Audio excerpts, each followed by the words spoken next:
Good morning. How are you guys doing? These lights are a little bit brighter, so I'm trying to squint to see you, but I see some of you out there. You guys look awesome.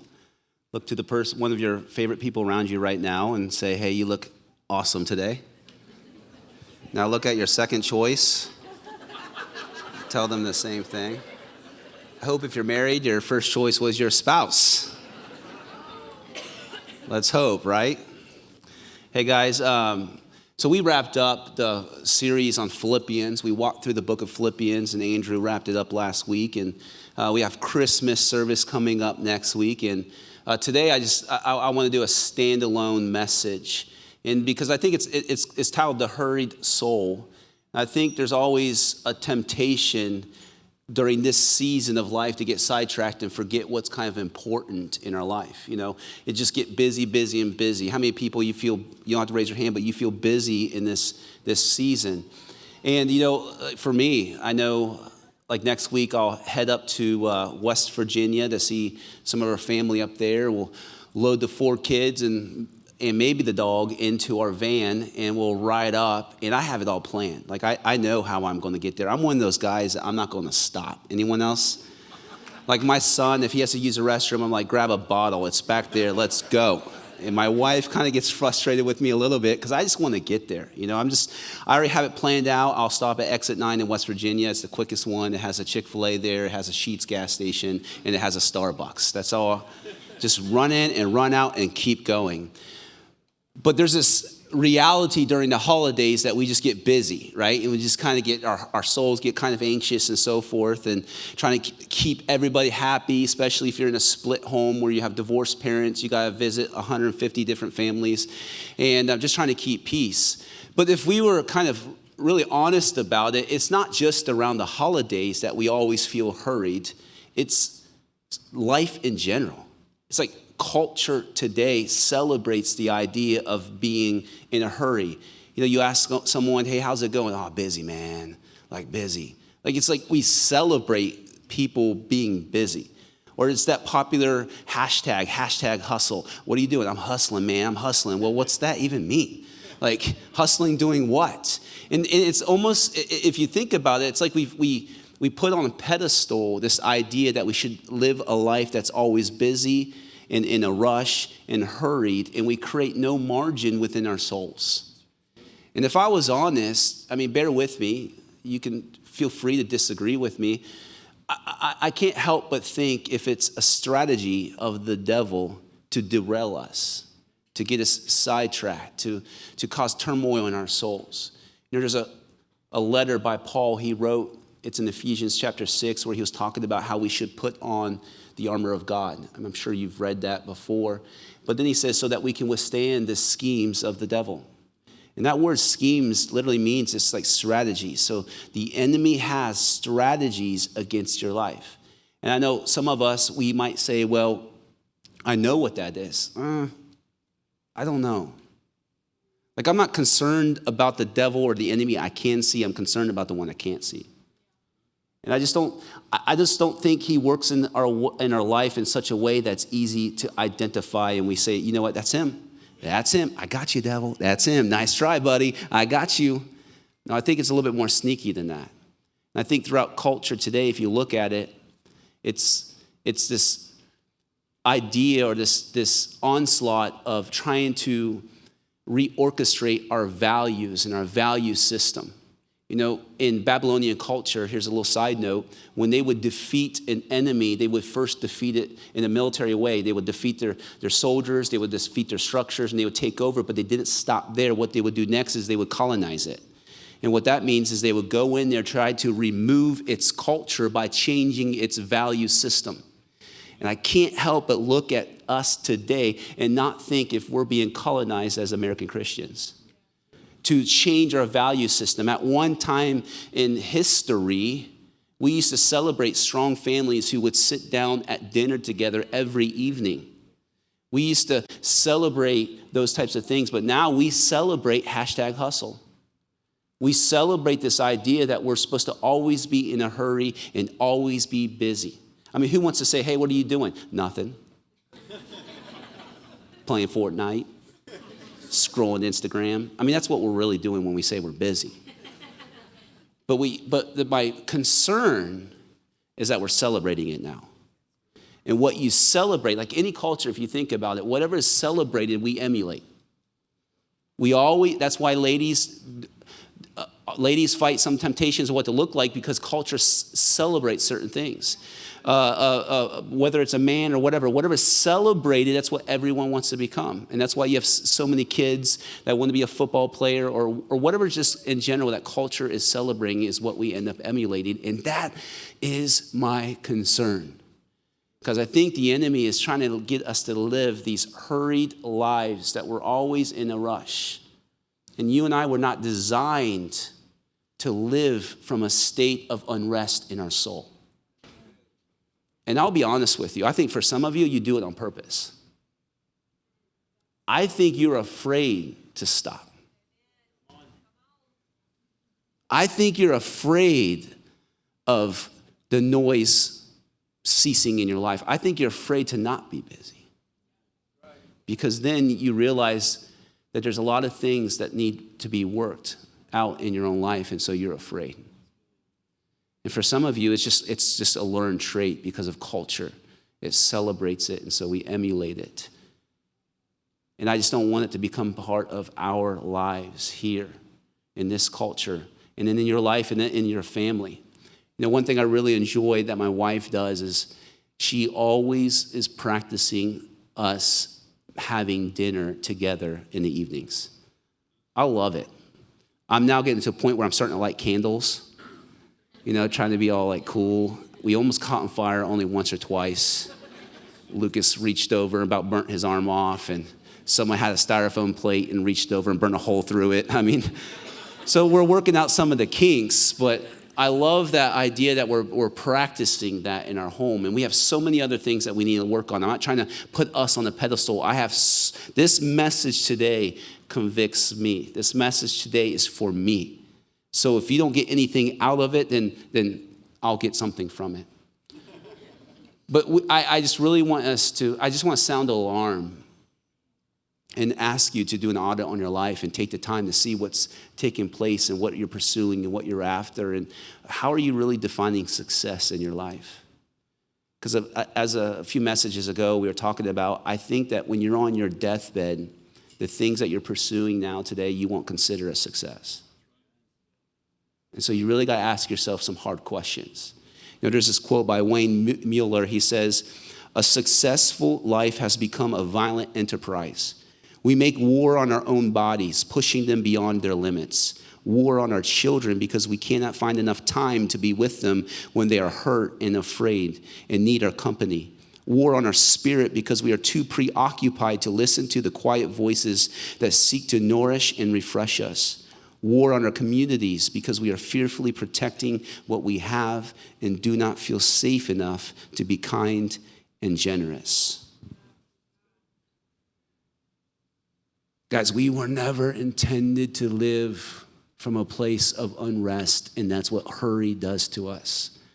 And a lot of the turmoil that you're feeling in your life is just because you've created no margin in your life. You give your soul no time to just settle down and be still and know that God is good and that He's with you. And face some of those fears and those concerns and those wounds in your heart. Face them and find healing and restoration. Let's be honest. Some of you guys, you're one spilt cup of coffee away. You're one wrong order at Chick-fil-A with a van full of kids. You're one car pulling out in front of you. You're one email. You're one side glance from a friend. You're one bill away from a breakdown. And you can feel it. It's like you feel it in here. It's coming from a place of unrest in your soul. You're a little bit more irritable with your children. A little bit less patient. In fact, I'm going to give you a list of symptoms that come from a guy named John Mark Comer, who gave a list, the kind of symptoms that identify if you are in a hurried state in your soul. The first one is irritability. I mean, you're frustrated and annoyed way too easily. And I'm going to ask you, don't look at those that are Like at work, look at those that are closest to you, your spouse, your children, your family, those who are closest to you. How are you with them? A second thing is hypersensitivity.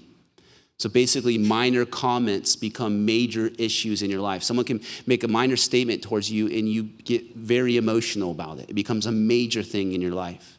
You're hypersensitive. I mean, that's culture in general right now. Restless. You cannot relax. You have to multitask all the time.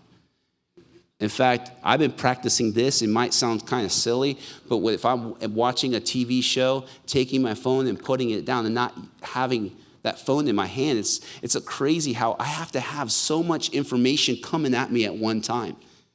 And learning just to practice being in a state of rest. Another thing is workaholism. You cannot stop. Your drug of choice is accomplishments and doing more. And at the end of the day, your loved ones, they get the scraps from your life. You're always having to do something. These are all symptoms. Another one is emotional numbness.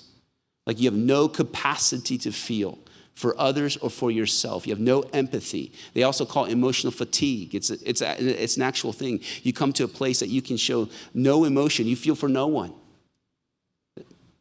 Another one is out of order priorities. You're disconnected from identity and calling. You're always getting sucked into the tyranny of the urgent and not what's important.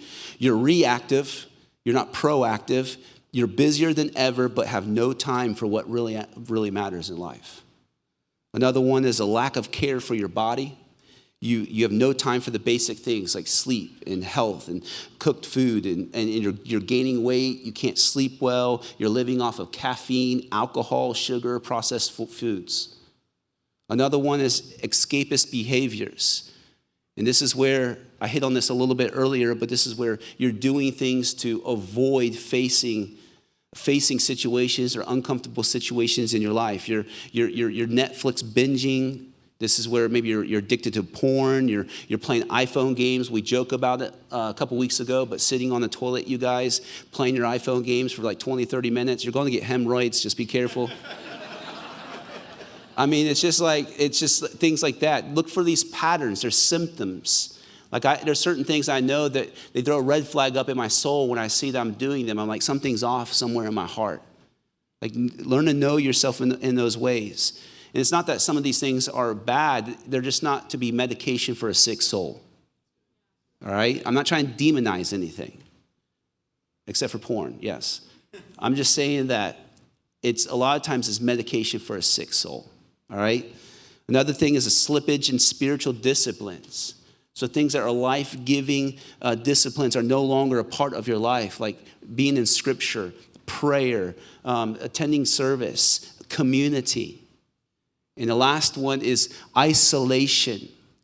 You are disconnected from God and you're disconnected from others. You're never present in people's lives. In fact, you create barriers so you don't have to be. You make up excuses why you cannot be in relationship because you're scared. You're scared. These are places that we were never designed to live from. And what it does is it reflects a heart issue. And what we do, though, often is we blame everything external rather than taking a minute and looking like, say, maybe something's not right here. Maybe something's not right internally. John Ortberg says, hurry is not just a disordered schedule. Hurry is a disordered heart. And that's what we're addressing here, is just the heart. All things flow from it. Proverbs 4:23, keep your heart with all vigilance, for from it flow the springs of life. I mean, guys, please understand, I'm not trying to shame anyone, condemn anyone. I'm concerned. And I'm concerned for myself. In fact, just before I came out here, probably 30, 40 minutes ago, I was talking to one of my best friends. I said, hey, we need to get together. I got some stuff in my soul that I need to process. I'm just not sure what's going on. So this is not just for you. This is for me. This is for all of us. We just got to be careful. A lot of times it's not that we're bad people. Sometimes we just don't know how, and we get distracted. Look at this. This is Father Ronald Rollheiser. He said, we, for every kind of reason, good and bad, are distracting ourselves into spiritual oblivion. It is not that we have anything against God, depth and spirit. We would like these. It is just that we're habitually too preoccupied to have any of these show up on our radar screens. We are more busy than bad, more distracted than non-spiritual, and more interested in the movie theater, the sports stadium, and the shopping mall, and the fantasy life they produce in us than we are in church. Pathological busyness, distraction, and restlessness are major blocks today within our spiritual lives. So what's the answer to this? There's the most famous probably invitation given in history was by Jesus, that when we are tired and we're weary to come to him. But to kind of set up this passage before we dive into it a little bit, I want you to realize what's taking place here. This is in Matthew chapter 11, and up to this point, people were in love with Jesus. They were excited about him. I mean, he's healing people. He's taking the social system and just turning it upside down. He's doing things that people didn't do before. And what's happening there's beginning to be a change in the mood, the people's perspective about Jesus. Now where they loved him, they're starting to become bitter and dissatisfied with him because they're realizing that he's not there to perform for them or to accomplish their agenda, because everyone had an agenda for them. Some people wanted him to overturn the Roman government. Some people wanted, with the religious elite in a religious system, everyone had an agenda for them. And now when they realize that he's not here to fulfill their agenda, they're beginning to turn against him. And so in this chapter, you'll have a strong rebuke, and that's not what we're going to look at today. He gives a very strong rebuke. And then also what he does is he gives this very warm invitation. And that's what we're going to look at today. It's in Matthew chapter 11, verse 28 through 30. He says, come to me, all who labor and are heavy laden, and I will give you what? Rest. Come to me. There's three things at first that I observe and I see in this passage. One is that rest is available. It's available. I do not care, not in the sense of no compassion, but in the sense of his limitation. I do not care what you're facing, what obstacles you are in your life right now. Rest is available. Rest is available. But the thing is, it may require you doing some things that are uncomfortable, letting go of some things that you've taken security in to find that rest, but rest is available. Another thing that I see here is the command, come to me. That's interesting because when you look at this passage, it also means come away. So what he's saying, first off, is come to me. So it's not coming to a church program. It's not coming to some religious system. Because I'll tell you this, I say it all the time, but I'll continue to say it. I cannot fix you, and this church cannot fix you. It's your relationship with Jesus. And that's the one thing you will hear all the time. We will press and drive you into a relationship with him. And you're going to be uncomfortable until you grab a hold of that. Because life change doesn't come connected to me or this church. Life change comes from being connected to Jesus. It says, come to me. So this is a relationship that you and I are being invited into. But also it's that concept of, if you break it down, of come away. And so what it's meaning is leave behind the old and embrace the new. And that's tough for some of us because you've came, but you haven't let go. And so there's this turmoil in your soul. You're holding on to this world and you're embracing this one and you're saying it doesn't work. Christianity doesn't work. It's a fluke. It doesn't work. No, you got to let go. God will love you, but if you want to find rest, it's not based on your terms. He's not your pawn. He's a king. You got to let go. And so we can see already the rest is available to everyone. And we see already the call to not just come to him, a personal relationship, but also to let go of the things that we've been holding on to. Come as you are, yes, but let go of the old ways. And then the last thing I see here is who. Who's he say this to? He says this, for everyone who's exhausted. You're tired, you're heavy laden. And that part is obvious, but the other part that's not obvious here is for those that you're on a path towards exhaustion and you don't even realize it. And that's where you need friends around you that says something's not right. If you continue on this path, it's going to be the end of you. And for some of us younger generation, we hear the older generation always sounding the alarm in our life. Rest, take time for your family, do this, do that. But we always think we know best, don't we? And so this is also for some of you that you don't realize it, but you are on the path of burnout and exhaustion. And you need someone in your life to call it out. And here today, I'm sounding the alarm. I'm sounding the alarm. I'm sounding the alarm. Pay attention to what's going on. Do audits. Are any of these symptoms identified in your life? Remember, it's not the devil that I can see that I'm concerned about. It's not the enemy that I can see that I'm concerned about. It's the one that I can't see that I'm concerned about. Sounding the alarm. So here he then tells us, he tells us how to find rest. In this verse 29, he says, take my yoke upon you and learn from me, for I am gentle and lowly in heart. I'm going to stop there because I want to point out something. Notice in here so far, he doesn't say anything about inactivity or not doing anything. And I say this is because some of us, we think the answer to finding rest in our life is inactivity. Just stop. To take Saturday and watch college football all day and then watch football all day on Sunday and then spend I just need to stop everything in my life because, Jeremy, I'm busy and so much is going on in my life. And the first thing that always goes is our commitment to his kingdom within the church. But so you know what? I just got to stop everything. Nowhere in this passage, I'm sorry, does it say to stop.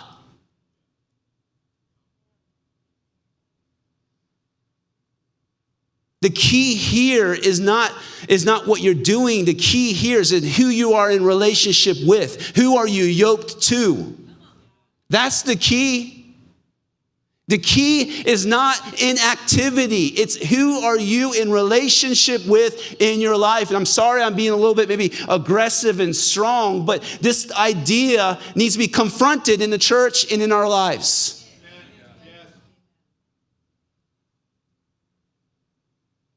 We are to be people that walk with rest in our souls, and it overflows from our lives. But instead, the church looks no different than the rest of the world. Who are you yoked with? You know, yoke is this. They would put on 2 different oxen or so forth to accomplish a certain deed, like maybe preparing, tilling a field. And they will be yoked together to accomplish a greater purpose. You're in partnership with someone. It's a union. It's actually, you're walking together with this. And I want to ask you, who are you yoked with? Because if you're yoked with God, you would have rest. Some of us, you know what? We're yoked with the wrong relationships, and you know it. You just won't end it. Some of you, you're yoked to the pace of culture and society, that society and culture and hashtag hustle is causing you to live a life that you were never intended or designed to live. You're trying to keep up with a pace that you were never called to keep. Some of you, you're yoked to the news and social media and entertainment, especially the news. You've yoked yourself to it, and it determines your emotional state. And you cannot tell me there's not an agenda behind media that's demonic. Because you can look at our lives and in culture and see the fruit from it. You know what's interesting about the Amish? So the Amish, I just learned this the other day. I hope it's true. So the Amish is what they do is they observe society, they observe culture. And so when something's introduced into civilization, they don't immediately grab a hold of it. They actually stand back and watch how it impacts the lives of those involved who embraced it. So for example, the reason they don't have a vehicle is because they've observed that actually vehicles actually kind of deteriorate community and relationships because there's a lack of relying on one another, and you can go further than you probably should be able to go. So it destroys relationships and communities. Do you follow me? And so I wonder if we ourselves should take a moment, step back, and look at what social media, not saying to get rid of it. I'm not saying these things to demonize them, but I'm asking you, take a moment, look at your life, take a step back. What are you watching? News, social media, entertainment. Some of the entertainment that churches, that Christians watch is disturbing. And I'm calling it. It's not right. Amen. Holiness is a missing thing within church culture today. But my point that I want to emphasize is to take a second and look back and see how these things are influencing your life and your family. I've been practicing not looking at certain things like the news or social media, and it's amazing what it's been doing to my soul. It sounds silly, I'm sorry, but it really is. I mean, if we would wake up and spend time with him, being Jesus first, and not with all the news sources or social media or all these different things, I bet your soul will already start off in a better place. What are you yoked with? Some of you, you're yoked with your wounds. Bitterness and unforgiveness drive your life. People can't even get close to you because of the wounds in your heart. It leads you. You've yoked yourself with it. It determines your direction. It determines your purpose. It determines how you live, what you're yoked to, which for some is your wounds. And healing and restoration and freedom is available. Rest is available. And we also see here that he says, learn from me. And this learn from me is not a knowledge that's gained by studying. It's a knowledge gained by personal experience with the teacher. It's this walking with him that you're learning these things. It's we say sometimes things are caught, not taught. That's what this is. It's something that you catch because you're with them. You can never learn it by studying certain things. You learn it by being with him. This is this invitation to come a little bit closer. So he's asking us to take a yoke, but it's a yoke of relationship with him. He's calling you closer. He's calling you in closer to him. And for some of you, that terrifies you. It terrifies you. Because you like knowing him from a distance where it's on your terms. And that's okay. You can do that, but you're not going to find rest. And so we see this invitation that Jesus is giving us. And some of these things that he's saying is difficult and hard. And I'm sorry, but in church culture today especially, but definitely in society, we're addicted to what's easy and distracting. We'd rather it be easy. You tell me, Pastor, what to do. And Pastor, you tell me. We have our own form of Catholicism here. It's just like, come and I'll tell you what to do and you're good to go. No, I want you to have a relationship with Jesus. I want you to know his voice for yourself. I want you to be in his word yourself. I want you to experience life change. And it begins by embracing this yoke. It's not all easy, guys. Following Jesus is not just this easy thing. And I think that's somehow, some way, some of you guys are disheartened by the simple fact that you said, I gave my life to Jesus. Why aren't things better and changed? Because he wants to walk with you and work these things out within your life and within your heart. This guy, Michael Green, he kind of rephrased some of this passage and he wrote it like this. He says, take my yoke. You'll be working, walking, moving forward, carrying what I tell you to carry, even your own cross. Life might be uncomfortable, hard, and trying, but irony of ironies, walk my way and you will find rest. The refreshment that comes with forgiveness, the renewal that comes with purposeful living, the rest that comes from working for me. That's what you and I are being invited into. And the result of that, the rest of the passage, and you will find rest for your souls.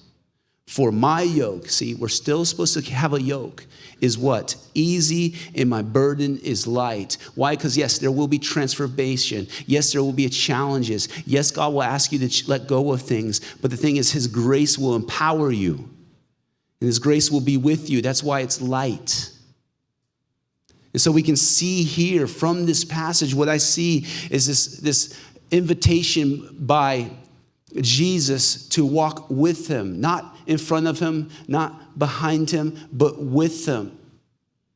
And so you know how I want to say or define finding rest is? Rest is evidence that I'm walking with God. Period. If you don't have rest in your life, with all, however I can deliver this message, with all sensitivity to your situation, with all compassion and understanding that I don't know everything that's going on in your life. But I want to challenge you with this one statement, that if you don't have rest in your life, it's not because you need something externally. It's because you're not walking with God, in step with him, in rhythm with him, in relationship with him. Remember, we just got through the whole book of Philippians. And if I was to sum that book up, it was basically Paul saying is that I have joy, not because of what I have, but who has me. And if you want rest, walk with him. Especially in a season of chaos and busyness, learn to walk with him. And so how do we do this? How do we embrace this yoke? I'm going to give you 3 things for you to begin to practice. Not like it's some kind of formula, but it's easier for us to digest it and to process it in our life. So I'm going to give you 3 things that you and I can begin to embrace in our life to experience this rest and to embrace his yoke. But before I get into that, I want to be honest with you. Even up to this point, some of these things are tough and hard to do. But I'm not here to make you feel warm and fuzzy. If that's what you're looking for, I'm going to be a thorn in your side. Because this is the thing. I want you to be whole, physically, spiritually, health, and emotionally. And I want you and your family to be in heaven. And so I can't soften some things. I'll do my best to present things so you can digest it and begin to apply it to your life. But ultimately, I will give an account for everything that comes out of my mouth before him. I debated on sharing this illustration I want to share. I've shared it maybe one other time. And this, please, you theologians in the room, and just hold off a second. This is an illustration. Okay, an illustration. For you watching on YouTube, this is an illustration. All right, just to kind of reveal this, the severity of this. There was this gentleman who found himself in hell. All right, and he was frantically running around the lake of fire, and he was reaching in and grabbing people by the top of their head or their shoulder and pulling them out, looking at their face and then dropping them back in, running around like looking for someone. This other guy said, "Hey, what are you doing?" And in sheer terror and concern and fear and worry and devastation, he looks at him and he says, "I'm looking for the pastor that said I was okay."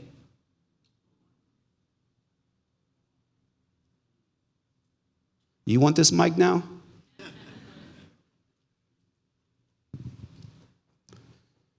I mean, you can look at church in general in America, and it's not the best business to get into. If I was looking for security, this is definitely not it. I get nothing from telling you the truth. Nothing. And so when I say some of these things, and even some of the stuff I shared already in the beginning of this message, it's not to condone, it's not to shame you or condemn you or any of those things. It's to grow you and encourage you And all of this, if you're a believer, if you're a Christian, you're working from a place of acceptance, of salvation already, not for it. This is not to become saved. This is so that you can live out the reality of your salvation in your life. So 3 things. Are you ready? You said, no, I'm not going. I'm going home. Here's your chance. Grab some coffee, pretend, and then go. All right. First one is embrace his leadership. All right. Now, to start this off with, I'm under the assumption that you all have already given your life to Jesus Christ and he is your leader. If you have not, I want to encourage you, even after this service, to come forward and surrender your life to his leadership in your life. If you don't, you will experience an unrest all of your life, and you will search all over trying to find it. It's found in a proper relationship with him, making him the leader of your life. Now, for those that you have made him, or you've claimed to make him the leader of your life, you got to realize that we're called to live submitted lives to him. Like he is a king. All right? He's a king. Jesus himself, even as God, lived a submitted life to his Father. It's the pattern.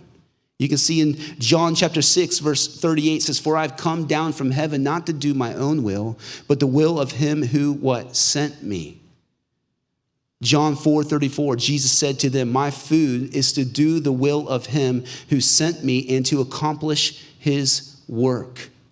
And so my question I have for you is, have you really submitted your life to God? I'm not talking about for salvation. I'm saying, is he really the leader of your life?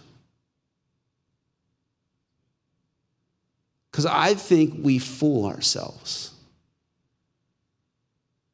I think you can't toy with God because he knows everything, but in some way, I think Christianity is our puppet persona. We pretend that he's our king, but in reality, we call the shots.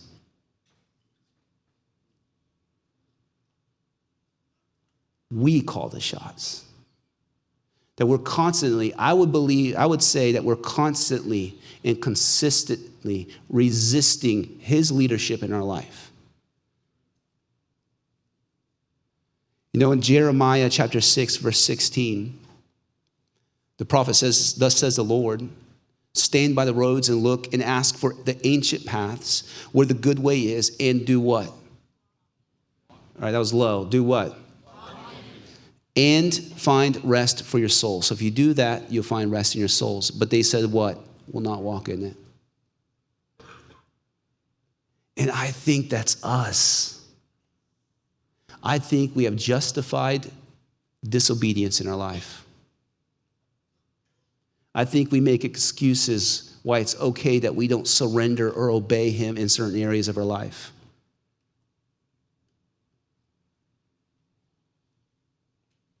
And we're wondering why we don't find rest in our life. You cannot be in relationship with Jesus and not change. You will either accept him or reject him, period. And Jesus doesn't play second. He's a king, and he's second to no one. So have you truly, if you want to find rest, have you truly submitted your life to him? I think that a lot of times we claim that we've placed him in the driver's seat of our life, but in reality, we're just calling the shots from a distance. And I think we kind of manipulate situations. If I'm honest with you, we manipulate situations to figure out how it looks like we're obeying, but we know, in all honesty, we're not. Sometimes we justify it as wisdom. Oh, we shouldn't do that. Sometimes we justify it, well, it's a process. It takes time, Jeremy. I just can't understand that if Jesus asked you to do something, he meant not today, he meant some other time.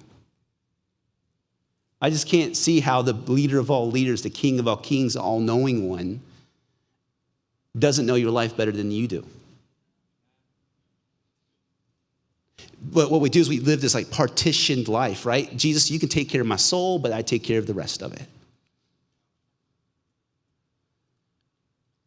Have you embraced his leadership?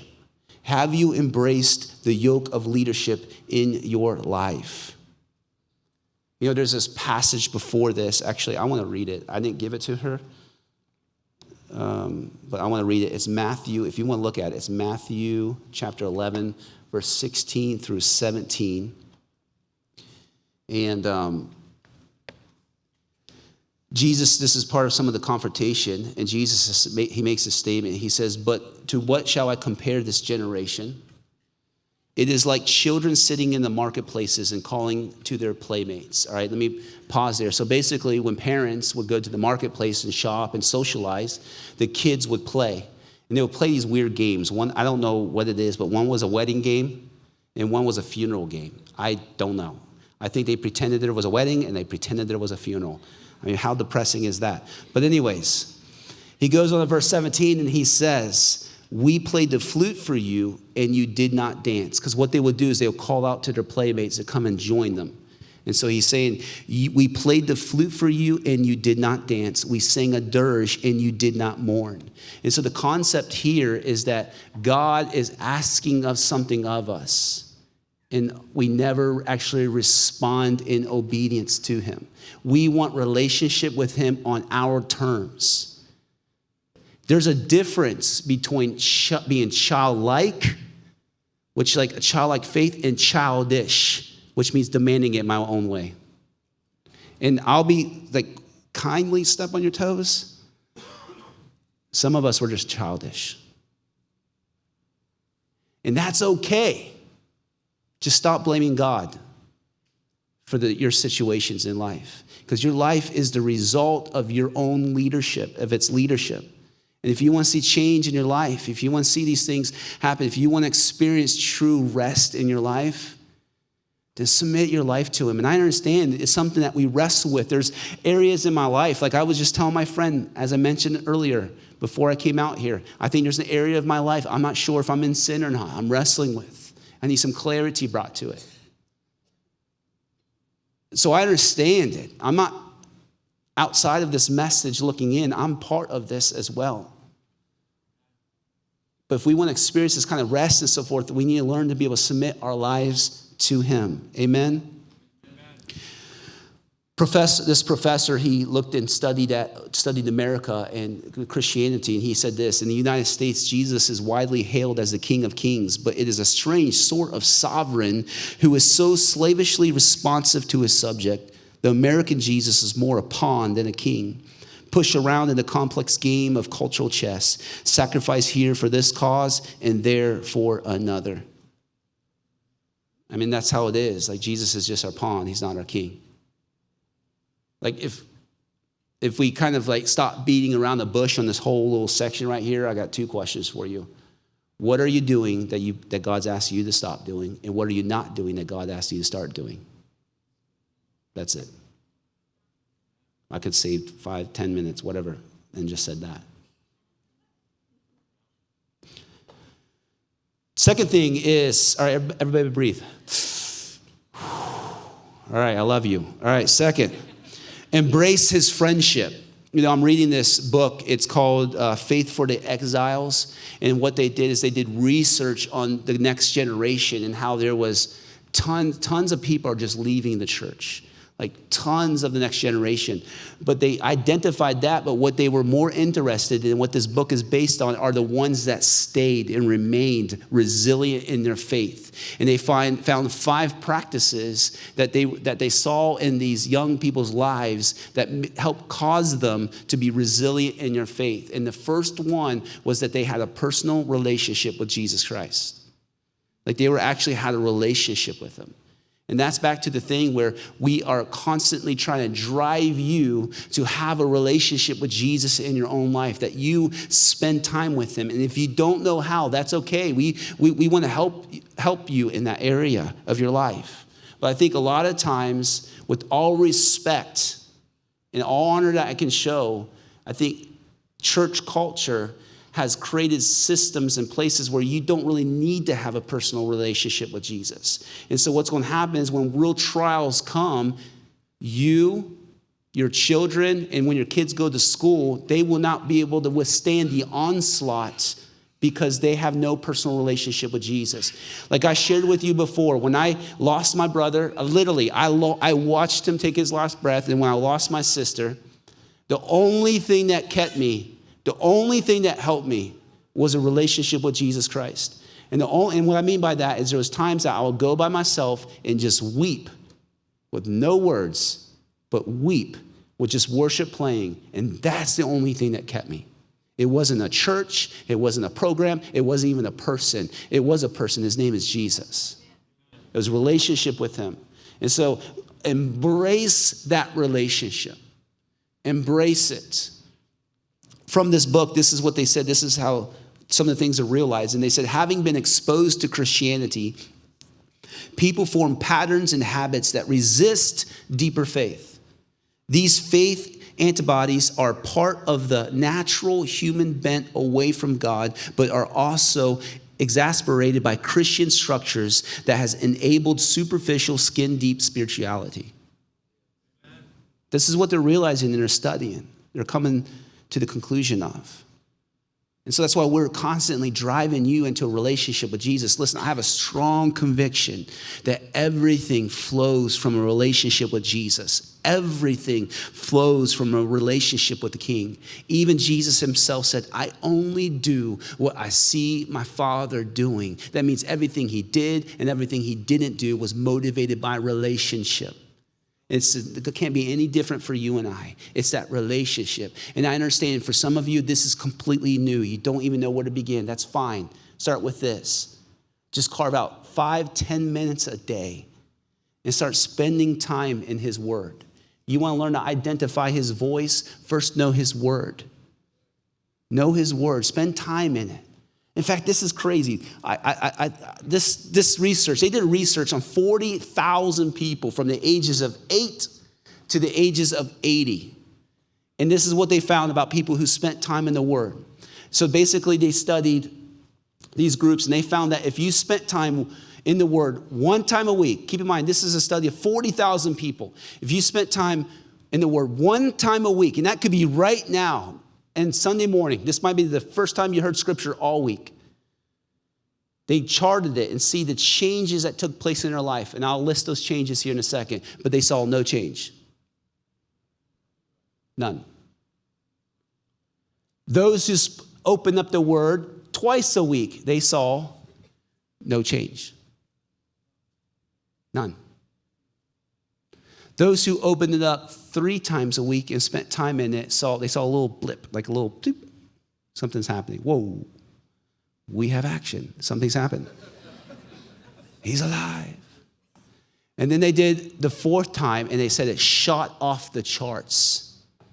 Shot it off. Like it just literally went off. And I'll describe to you what they saw, some of the changes. But first, what you need to realize is that is evidence of relationship. Relationship, what Jesus is inviting us into. That's what that yoke and learning from me is. It's that yoke of relationship and intimacy and apprenticeship, discipleship. You're learning from him yourself. And these are the changes they saw. Feeling lonely dropped 30% by spending the time in the Word 4 or more times. Bitterness in relationships towards spouses, friends, whatever, 40% drop. I skipped one. Anger dropped 32%. Alcoholism dropped 50%. Spiritually stagnant. You know how sometimes you ever feel spiritually stagnant? Like you feel spiritual as a boot and it's just like not there? Well, it dropped 60% by being in the Word. Porn addiction dropped 61%. Sharing your faith jumped 200%. Discipling jumped 230%. What are you saying, Jeremy? Jesus wants you to know him. He wants a relationship with you. Relationship is where the change happens. The third thing, the final one, worship team, you can come up, is embrace his purpose. Like I mentioned earlier before, that yoke, it served a greater purpose, whether it was preparing ground for a harvest or to sow seed, it served a greater purpose.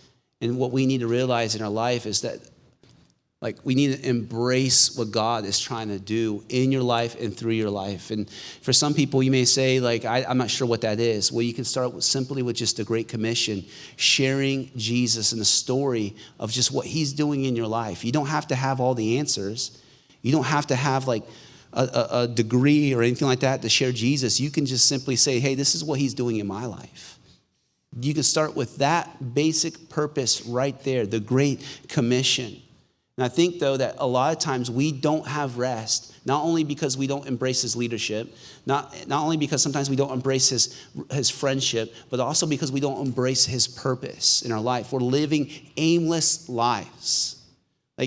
And I'm not saying, when I say embrace his purpose, I'm not saying, all right, I'm going to quit my job and just go to the mission field. That's not what I'm saying. In fact, I want to do a whole maybe series on work is worship sometime. But what I am saying is that whatever you are doing in this season of your life, do it unto him.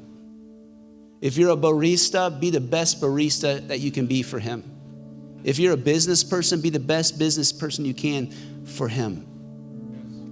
Just whatever you do, do it with intentionality, with purpose, bringing God glory in your life. And the thing is that when you don't have that sense of purpose, you're aimless. You wander. And that's why you don't want to be alone. That's why you want to be distracted. Because if you're honest with yourself, you feel like you're just living an aimless life. Even Socrates himself said that the unexamined life is not worth living. So I'm asking you, I'm challenging you, ask yourself some questions. Where are you headed? What's going on with your life right now? What's its purpose? Are you living with purpose? I love what Francis Chan says. He says, our greatest fear should not be of failure, but of succeeding at the things in life that don't really matter. Sometimes we're just succeeding at the things that don't matter. What have you been saying yes to in your life that you need to start saying no to? What are you saying no to currently in your season right now that you need to say yes to? Because what you say yes to and what you say no to is shaping who you are. It's shaping you. And in that process of walking with him, embracing his leadership, being in relationship with him, being in community, that purpose is going to be discovered in your life. And I would even say that some of you, you know what you're supposed to be doing. You're just afraid to risk. I just want to gently challenge you, risk. Mark Batterson, he's a pastor in DC. He said, Jesus didn't die to keep us safe. He died to make us dangerous. Faithfulness is not holding the fort, it's storming the gates of hell. Come on. The will of God is not an insurance plan, it's a daring plan. The complete surrender of your life to the cause of Christ isn't radical, it's normal. It's time to quit living as if the purpose of life is to arrive safely at death. It's time to go all in and all out for the all in all. Pack your coffin.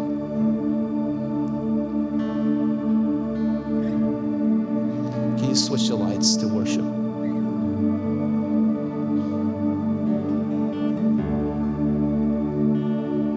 Some of you are so exhausted,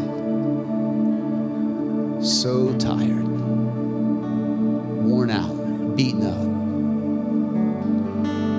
You feel aimless. You're on the fringes of Christianity, debating on dropping out. What is all of this? Some of you, you've been Christians your entire life, but you've never known him. Some of you need to learn to say no to things that you've been saying yes to. Some of you need to learn to say yes to things that you've been saying no to. But the bottom line is we're looking for rest. All of us. And maybe right now you even say, Jeremy, I'm okay. I'm okay. But those around you say, no, he's not or she's not okay. Something's off.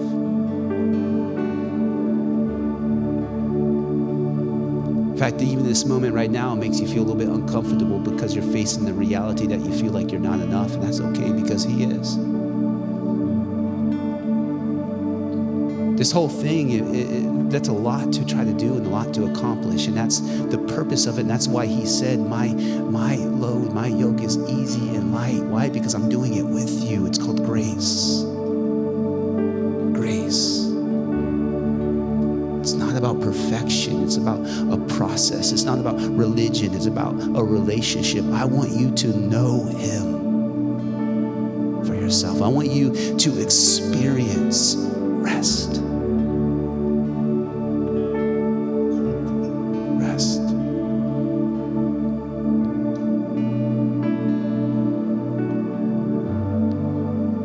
Just for a second, just close your eyes. Holy Spirit, I thank you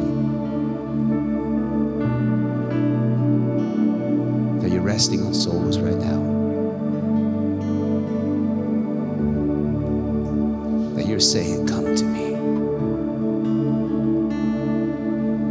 Come to me. Come to me. Come to me.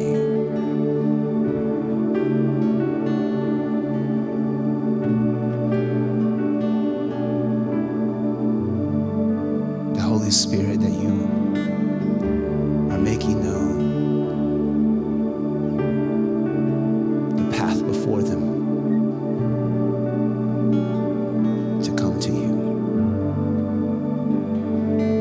Holy Spirit, I thank you right now, like the mortar in a brick wall, that mortar is beginning to dissolve even right now in this moment, that some of you have built brick walls around your heart to keep out people, to keep out even Jesus, to keep out his spirit. And right now, that the mortar on those walls that's holding those bricks together is beginning to liquidate. It's beginning to dissolve right now, like oil just rushing over your heart, like oil.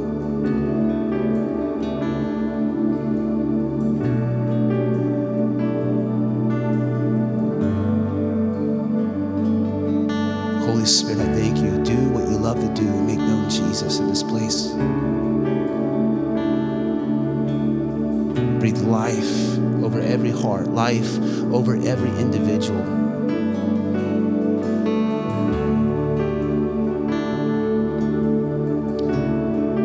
I'm going to ask you to stand. I'm going to invite the worship team up. The prayer team. The ministry team is going to come up.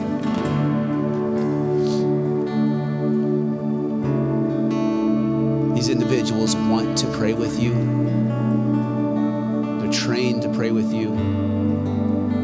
Whether it's you need to find rest, you want someone to stand in agreement with you, whether it's, you know what, you want to make Jesus the leader of your life, and you need someone just to lead you through a prayer and a commitment to him. These people, they're up here for whatever it is, whether it's an infirmity, an illness. Maybe we're seeing God do some amazing things here, physical healings, inner healing. Maybe you just need some encouragement. It's nothing even that big deal. You just I just want some encouragement. These people want to pray with you. So this time we always close our service intentionally with an opportunity for you to respond to what God said to you. Because so quick we can run right out that door, which is fine. Sometimes we got to go and not really receive what the Holy Spirit's trying to do in your life. And I'm asking you to give him some time. If you got to go, no problem. Go. Receive some prayer, receive some prayer. We're going to play this song. It's just for that moment, for ministry time. But we love you guys. And I just ask you, encourage you, let's be a people who embraces the yoke together, that embraces his leadership, that embraces his friendship, and embraces his purpose for our lives.